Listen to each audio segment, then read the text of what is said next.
Hello guys, welcome back to our channel. നമ്മൾ ഇന്ന് ഉണ്ടാക്കാൻ പോകുന്നത് നല്ല സൂപ്പർ പാൽക്കപ്പയാണ്. ഇന്ന് നമുക്ക് പാൽക്കപ്പ എങ്ങനെ എളുപ്പത്തിൽ വീട്ടിൽ തയ്യാറാക്കാമെന്ന് നോക്കാം. ആദ്യം അതിനായിട്ട് കപ്പ ഒരു മീഡിയം സൈസിൽ അരിഞ്ഞെടുക്കുക. അതിനുശേഷം ഒരു 3-4 വെള്ളത്തിൽ നന്നായി ഊറ്റിയെടുത്തിട്ട് നമ്മൾ സാധാ കപ്പ വേവിക്കുന്നത് പോലെ വെള്ളം ഒഴിച്ച് നന്നായി വേവിച്ചെടുക്കുക. അല്പം ഉപ്പിട്ട് വേണം വേവിക്കാൻ, എന്നാലേ കപ്പയ്ക്ക് നന്നായിട്ട് ഉപ്പ് പിടിക്കുകയുള്ളൂ. അതിനുശേഷം ഒരു വലിയ പാനിലേക്ക് നമ്മൾ വേവിച്ച് വെച്ചിരിക്കുന്ന കപ്പയും അതിലേക്ക് നന്നായി ചതച്ച് വെച്ച അരക്കഷ്ണം ഇഞ്ചി, കുറച്ച് വെളുത്തുള്ളി, അതുപോലെ തന്നെ 3-4 കൊച്ചുള്ളി, 3 പച്ചമുളക് ചേർത്ത് നന്നായി ഇളക്കി കൊടുക്കുക. അതിനുശേഷം നമുക്ക് തയ്യാറാക്കി വെച്ചിരിക്കുന്ന തേങ്ങാപ്പാൽ ചേർത്ത് കൊടുക്കാം.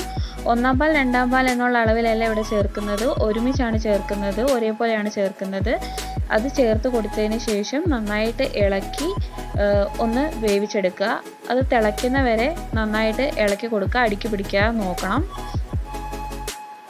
നന്നായിട്ട് കുറുകി വരുമ്പോഴത്തേക്ക് നമുക്ക് ബാക്കിയുള്ള അല്പം തേങ്ങാപ്പാലും കൂടെ ചേർക്കാം. ഞാൻ ഏകദേശം ഒരു 3 കപ്പ് തേങ്ങാപ്പാലാണ് മൊത്തത്തിൽ ഉപയോഗിച്ചിരിക്കുന്നത്.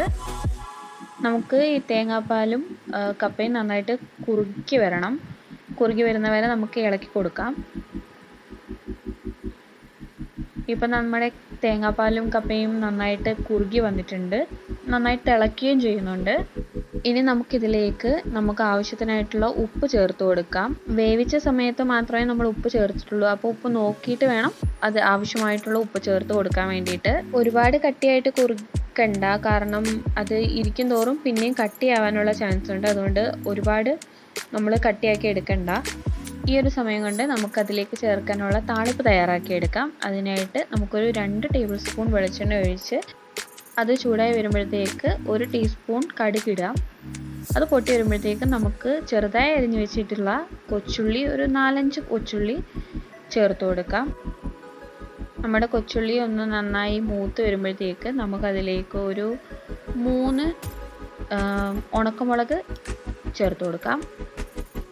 നമുക്ക് നന്നായിട്ടൊന്ന് ഇളക്കി കൊടുക്കാം, കരിയാതെ നോക്കണം. എന്നിട്ട് അതിലേക്ക് നമുക്ക് കറിവേപ്പില ഇട്ട് കൊടുക്കാം. ഒരു 2 മിനിറ്റ് നേരം നന്നായിട്ട് ഇളക്കി ഒന്ന് മൂപ്പിച്ചെടുക്കുക. മൂത്ത് വരുമ്പോഴത്തേക്ക് നമുക്ക് നേരത്തെ തയ്യാറാക്കി വെച്ചിരിക്കുന്ന പാൽക്കപ്പയിലേക്ക് താളിപ്പ് ചേർത്ത് കൊടുക്കാം. എന്നിട്ട് അത് നന്നായിട്ട് ഇളക്കിയെടുക്കാം. നന്നായിട്ട് യോജിക്കുന്ന വിധം നന്നായിട്ട് ഇളക്കി കൊടുത്തതിന് ശേഷം നമുക്ക് ഫ്ലെയിം ഓഫ് ചെയ്യാം.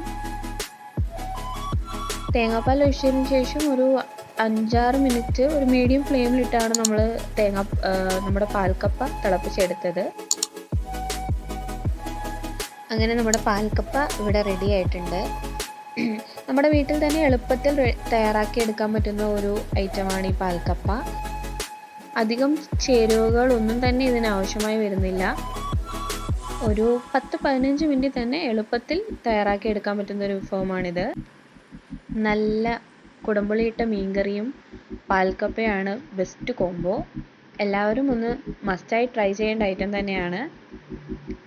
വീട്ടിൽ എളുപ്പത്തിൽ ഉണ്ടാക്കാൻ പറ്റുന്ന ഈസി ആയിട്ടുള്ള റെസിപ്പിയാണിത്. ഇനി ഇതുപോലുള്ള വെറൈറ്റി വീഡിയോസിനായി ലൈക്ക്, ഷെയർ ആൻഡ് സബ്സ്ക്രൈബ്.